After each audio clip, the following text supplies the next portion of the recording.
Bom dia, Marcos Dantas. Bom dia, queridos ouvintes do Sistema Rural de Comunicação.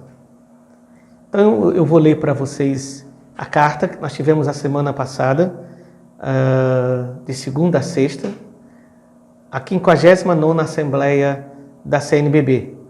E esse ano, devido ainda ao quadro de pandemia, a Assembleia, que normalmente ela acontece em 2 semanas, ela aconteceu agora uma semana virtual, e em agosto, finalzinho de agosto, teremos a segunda semana, e esta sim será presencial em Aparecida.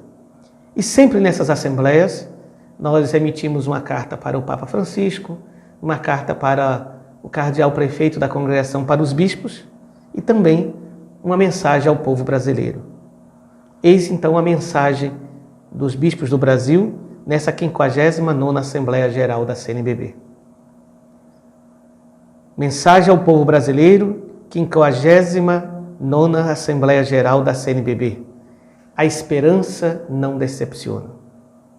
Guiados pelo Espírito Santo, impulsionados pela ressurreição do Senhor, unidos ao Papa Francisco, nós, bispos católicos, em comunhão e unidade, reunidos para a primeira etapa da 50ª Assembleia Geral da Conferência Nacional dos Bispos do Brasil, CNBB, de modo online e com a representação de diversos organismos eclesiais, dirigimos ao povo brasileiro uma mensagem de fé, esperança e corajoso compromisso com a vida e o Brasil. Enche o nosso coração de alegria perceber a explosão de solidariedade que tem marcado todo o país na luta pela superação do flagelo sanitário e social da Covid. A partilha de alimentos, bens e espaços, a assistência a pessoas solitárias e a dedicação incansável dos profissionais de saúde são apenas alguns exemplos de incontáveis ações solidárias. Gestores de saúde e agentes públicos, diante de um cenário de medo e insegurança, foram incansáveis e resilientes. O Sistema Único de Saúde, SUS, mostrou sua fundamental importância e eficácia para a proteção social dos brasileiros. A consciência lúcida da necessidade dos cuidados sanitários e da vacinação em massa venceu a negação de soluções apresentadas pela ciência. Contudo, não nos esqueçamos da morte de mais de 660 mil pessoas e nos solidarizamos com as famílias que perderam seus entes queridos, trazendo ambas em nossas preces. Agradecemos ainda de modo particular as famílias e outros agentes educativos que não se descuidaram da educação das crianças, adolescentes, jovens e adultos, apesar de todas as dificuldades.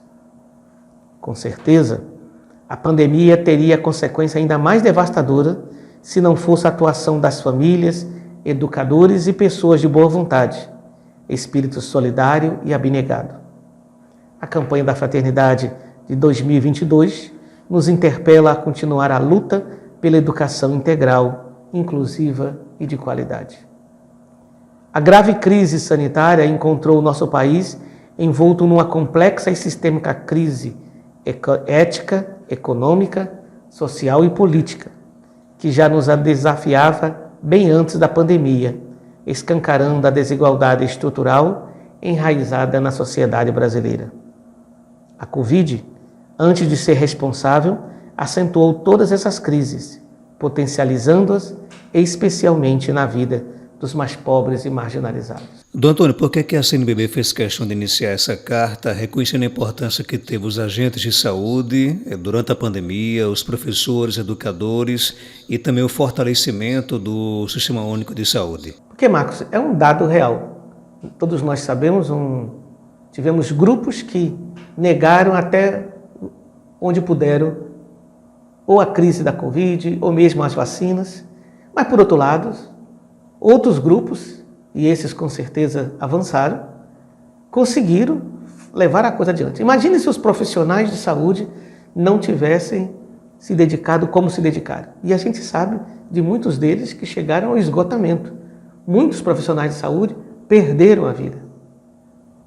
Se hoje nós estamos vivendo um cenário melhor na pandemia, É porque a vacinação avançou muito. Eu mesmo tomei a semana passada a 4ª dose.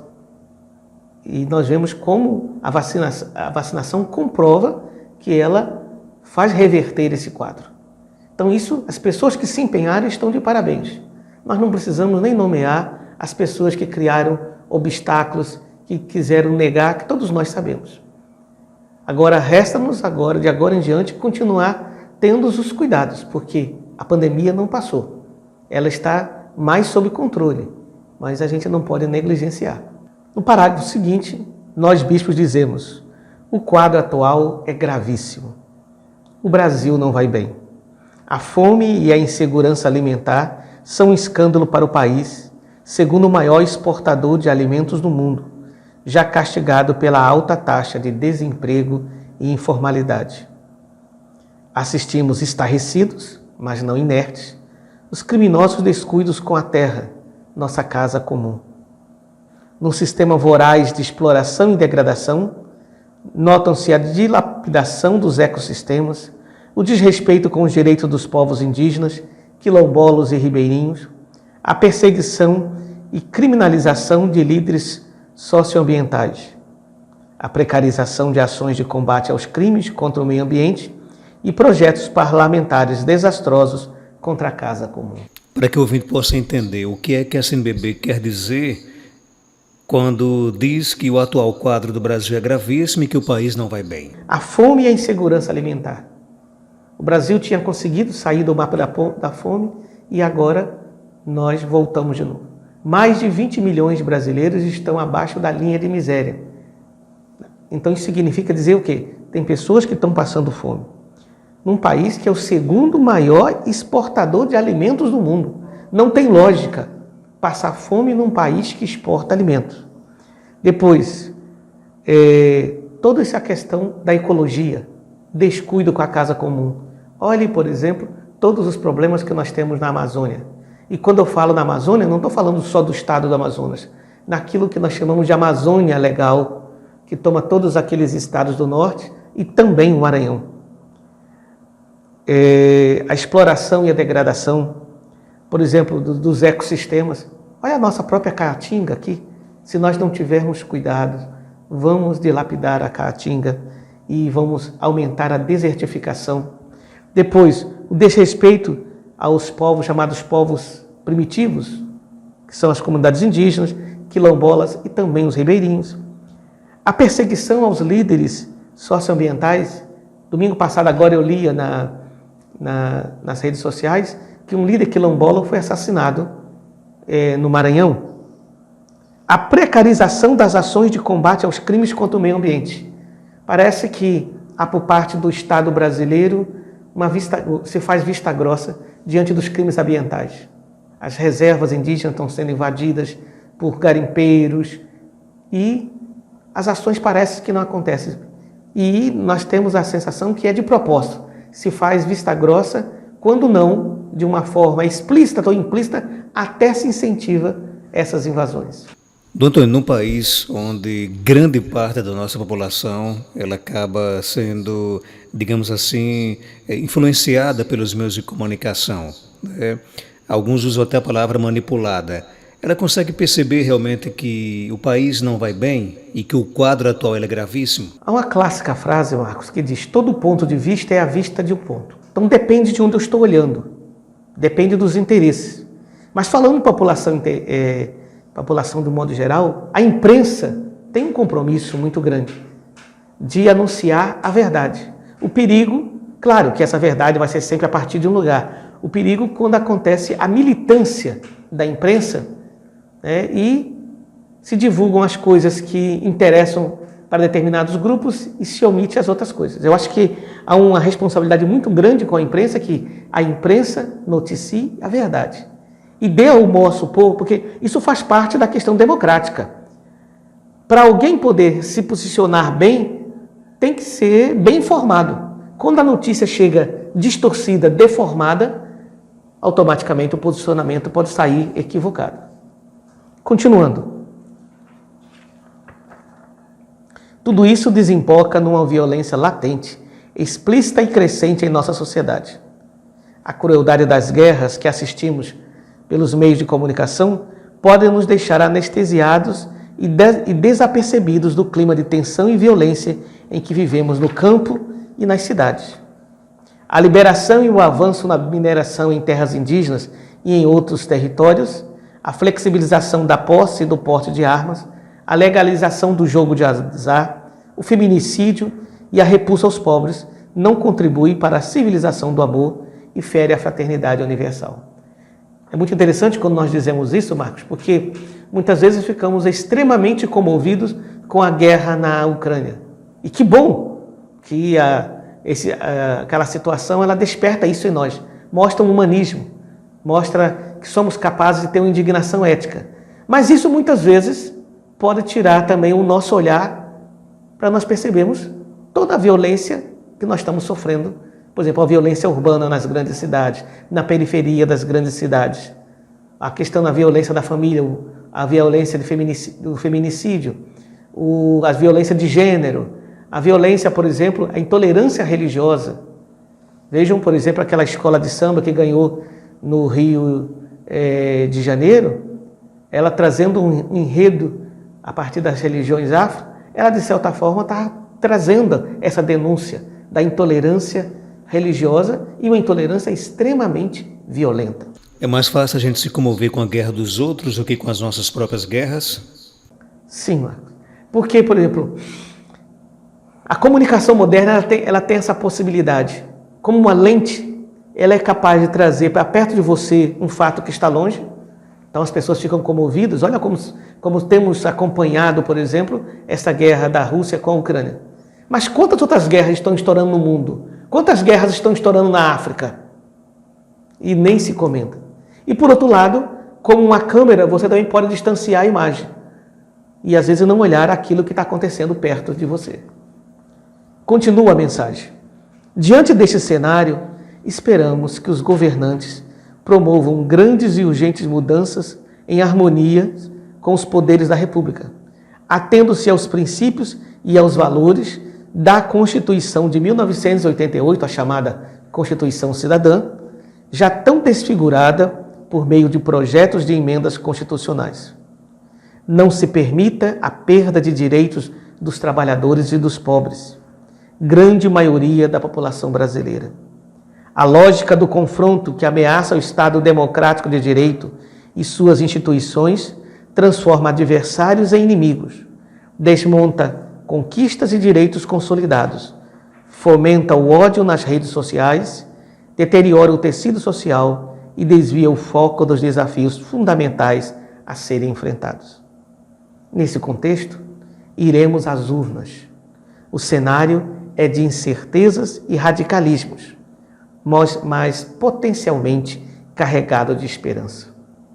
Nossas escolhas para o Executivo e o Legislativo determinarão o projeto de nação que desejamos. Urge o exercício da cidadania, com consciente participação política, capaz de promover a boa política, como nos diz o Papa Francisco.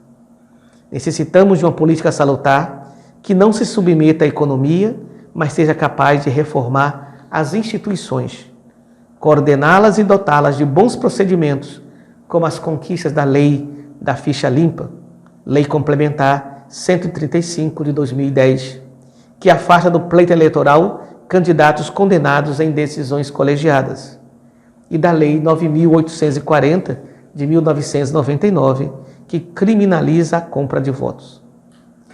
Não, só para terminar esse parágrafo, Marcos. Não existe alternativa no campo democrático fora da política, com a ativa participação no processo eleitoral. A carta ela pede que não se permita a perda de direitos dos trabalhadores e dos pobres. Dom Antônio, quais ferramentas nós temos nas mãos para lutarmos contra essas perdas? Marcos, a primeira coisa é a tomada de consciência pelo povo, e aí eu acho que o papel importante que a imprensa tem, né, por exemplo, o que eu estou fazendo, eu e cada bispo estamos fazendo ao tornar pública essa mensagem dos bispos do Brasil, é dar a nossa contribuição, para que o povo conheça. Depois, convidar, conclamar o povo a se organizar de uma forma ordeira, com certeza, né? Mas como cidadão das pessoas se organizarem para defenderem os seus direitos. Direitos que adquirimos ao longo de vários anos, foram conquistas sociais e que vemos de uma forma assustadora como perdemos esses direitos. Um exemplo, a reforma que tivemos da Previdência. Tem algumas pessoas que ficaram, sobretudo os mais pobres, ficaram muito sacrificados nessa reforma. Por outro lado, nós ficamos assustados como privilégios e benefícios são dados a determinados grupos, a uma certa elite. Então, eu acho que é um momento de uma discussão nacional. Está em jogo o bem da nação. E aí onde justamente entra o papel da igreja de encorajar as pessoas? Sim, pela própria postura do Evangelho.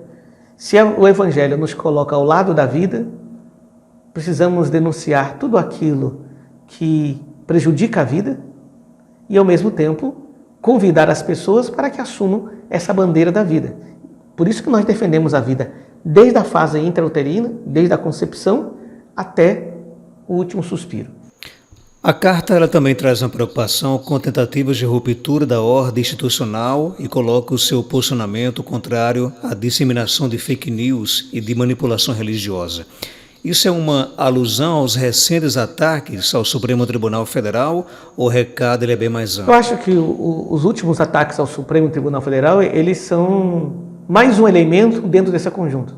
Nós temos escutado nos últimos anos determinadas lideranças nacionais várias vezes repetirem um discurso como se falar de ditadura no Brasil pudesse ser falado.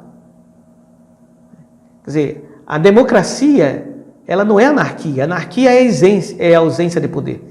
A democracia possibilita que todos participem, mas há um limite. Por exemplo, dentro do jogo democrático, não se pode fazer um discurso antidemocrático. Entende? Não é todas as bandeiras que podem ser defendidas numa democracia. Por exemplo, alguém dissesse, não, eu acho que eu posso matar todo mundo. Esse é um tipo de discurso que não comporta na democracia. Há princípios. E nós ficamos assustados vendo cada vez mais grupos, não sei o tamanho desses grupos, que às vezes quando nós vemos a notícia não temos que perguntar, são grupos grandes ou na verdade são grupos bem articulados nos meios de comunicação, mas que nós temos que dizer, isso não faz parte do jogo democrático. E foi uma luta brasileira. O Estado brasileiro, minha gente, a democracia é algo muito recente e muito frágil, e nós precisamos defender que é um valor fundamental. Nós que já passamos por momentos tão dolorosos, como a ditadura de Getúlio Vargas, como a ditadura de 1964, que se estendeu até 1984, quando começou a abertura política, nós não podemos nos dar ao luxo de arriscar a quebra do Estado democrático de direito. Continua a carta. Tentativas da ordem institucional, hoje propagadas abertamente, buscam colocar em xeque a lisura do processo eleitoral e a conquista irrevogável do voto. Tumultuar o processo político, fomentar o caos e estimular ações autoritárias não são, em definitivo, projeto de interesses do povo brasileiro. Reiteramos nosso apoio às instituições da República, particularmente aos servidores públicos, que se dediquem a garantir a transparência e a integridade das eleições. Duas ameaças merecem atenção especial. A primeira é a manipulação religiosa, protagonizada tanto por alguns políticos como por alguns religiosos, que colocam em prática um projeto de poder sem afinidade com os valores do Evangelho de Jesus Cristo. A autonomia e independência do poder civil em relação ao religioso são valores adquiridos e reconhecidos pela Igreja e fazem parte do patrimônio da civilização ocidental. A segunda é a disseminação das fake news, que através da mentira e do ódio falseia a realidade, carregando em si o perigoso potencial de manipular consciências. Elas modificam a vontade popular, afrontam a democracia e viabilizam fraudulentamente projetos orquestrados de poder. É fundamental um compromisso autêntico com a verdade e o respeito ao resultado das eleições. A democracia brasileira, ainda em construção, não pode ser colocada em risco. O que a carta quer dizer com manipulação religiosa? Antes de eu te responder sobre isso, Marcos, eu só falar uma coisa. A primeira coisa, sobre essa questão das eleições. Hoje se questiona, e é um grupo pequeno, mas um grupo que sempre volta à pauta, se não pode ter fraude nas eleições. Nós esquecemos como eram as eleições antes de serem eleições eletrônicas. Ali sim acontecia os fraudes. Talvez seja por isso que queiram voltar ao voto assim. Porque, lembra, quantas vezes se encontrava votos embaixo embaixo da mesinha, do tapete e tudo mais. Eu, nesses anos todos de eleição com urnas eletrônicas, nunca vi denúncia. E vocês vejam que nenhuma das acusações, quando vão adiante, consegue apresentar provas substanciais. Então está clara a seriedade do projeto eleitoral. Agora, por que querem ignorar essa clareza? Porque também nós poderíamos dizer, bem, então se não é correto, se pode ter manipulação, eu posso duvidar dessa última eleição que nós tivemos, quando foi eleito o atual governo. Não. E nós reconhecemos que esse governo ganhou nas urnas. Agora, a quem interessa colocar dúvidas no processo eleitoral do Brasil na eficácia das urnas eletrônicas? Interessa colocar dúvidas a quem não tem certeza que vai ganhar, porque já prepara o discurso caso venha perder. Nós já vimos esse cenário se dando com Trump nos Estados Unidos. E essa tem sido uma das bandeiras da extrema-direita no mundo. Então, quando nós olhamos diversos países onde a extrema-direita cresceu, nós vemos que existe uma pauta comum que se repete. Outra pauta comum desse discurso é a questão da manipulação religiosa. O que nós estamos chamando de manipulação religiosa? Quando nós queremos... Uma coisa é a colaboração das diversas religiões na construção do Estado Democrático de Direito. Isso aí é positivo. Outra coisa é quando se quer encampar um grupo religioso ou determinados grupos para que façam um discurso religioso para legitimar uma situação de alguém que está no poder ou que quer adquirir o poder. Então isso é muito perigoso. Nós reconhecemos essa necessidade, é um valor essa separação igreja-estado. No caso aqui diríamos Estado e religiões. Quando essas coisas não estão como colaboração, mas pelo contrário, estão misturadas, nós já vimos que esse cenário não dá certo e é uma porta muito grande para desvios, inclusive corrupção, como nós assistimos há pouco tempo. Do Antônio, na carta, a CNBB também coloca uma preocupação com as notícias falsas que carregam o perigoso potencial de manipular consciências. O maior desafio da igreja tem sido convencer seus próprios fiéis a importância de não propagar tais fake news. Primeira coisa que eu digo é o seguinte, quem produz a notícia falsa não produz de uma forma acidental. Produz de uma forma proposital. Às vezes, aqueles que compartilham, sim, compartilham até de uma forma ingênua. E às vezes eu recebo algumas notícias, quando alguém me manda, eu falo, mas essa pessoa não percebe que isso aqui não é verdade? Né? Que isso aqui... Quer dizer, a gente precisa ter esse desconfiômetro de toda notícia. Quando a notícia aparece apenas num órgão de imprensa e num órgão, por exemplo, que não é reconhecido publicamente, peraí, nós temos que nos perguntar, isso não é uma fake news? E a quem interessa isso, Marcos? Porque uma notícia falsa disseminada, né, você pode acabar com a vida de uma pessoa. Porque as pessoas começam a se multiplicar, e a gente sabe que psicologicamente nós somos mais vulneráveis aos aspectos negativos do que positivos. Certa vez eu li uma reportagem, que foi o ano passado, que alguém dizia quanto tempo leva para uma notícia negativa se propagar e quanto tempo leva para uma notícia positiva se propagar. Então, nessa hora, nós precisamos ter uma visão crítica, não deixar ser manipulado. Eu lembro do Papa João Paulo II, quando esteve a primeira vez no Brasil, na missa que ele celebrou com a juventude em Belo Horizonte, em 1980.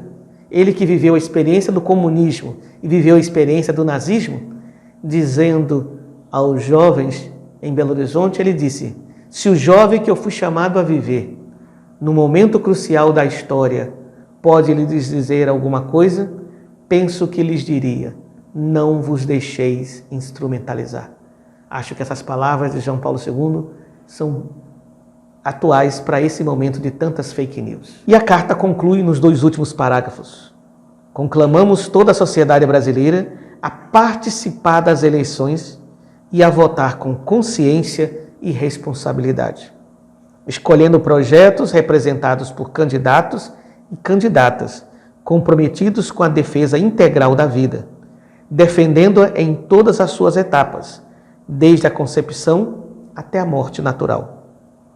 Que também não negligencie os direitos humanos e sociais e nossa casa comum, onde a vida se desenvolve. Todos os cristãos somos chamados a preocupar-nos com a construção de um mundo melhor, no meio do diálogo e da cultura do encontro, na luta pela justiça e pela paz. Agradecemos os muitos gestos de solidariedade de nossas comunidades por ocasião da pandemia e dos desastres ambientais. Encorajamos as organizações e os movimentos sociais a continuarem se unindo em mutirão pela vida, especialmente por terra, teto e trabalho.